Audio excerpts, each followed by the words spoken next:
Пусть звучат колокола Сибири. В столице региона прошел финал фестиваля русской культуры. Награждали вокалистов, поэтов и даже юных режиссеров. Лучших выбирали из 700 участников со всей области. Подробности далее.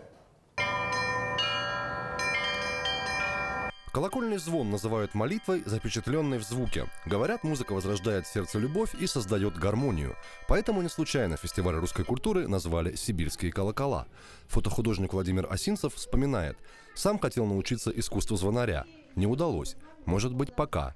А вот храмы фотографируют уже не первый десяток лет». Трепет есть какой-то определенный, конечно, это Дом Божий, как говорится, поэтому всегда подходишь более ответственно, более тщательно хочешь снять храм, передать вот эту красоту. Часто помогает погода, освещение, время года, время суток, закат, восход очень интересные. Екатерине Кретовой из Барабинска всего 11. Профессионально поет 6 лет. Кубков, грамот, медалей не перечесть. Но главное, уверена, не награды, а то, что творчество помогает найти друзей. У меня друзей очень много из разных национальностей.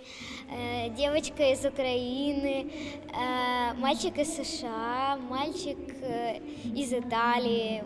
Мне кажется, надо дружить, чтобы мир стал лучше.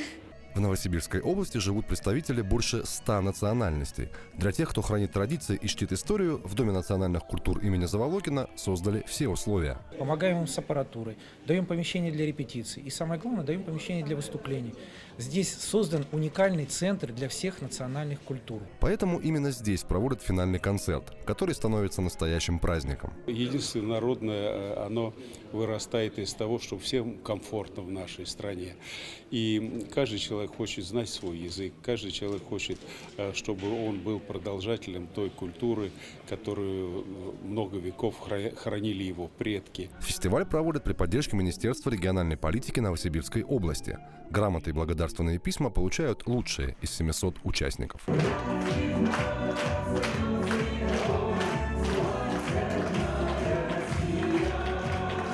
Сергей Толмачев, Наталья Цопина, Евгений Агеев. Новости ОТС.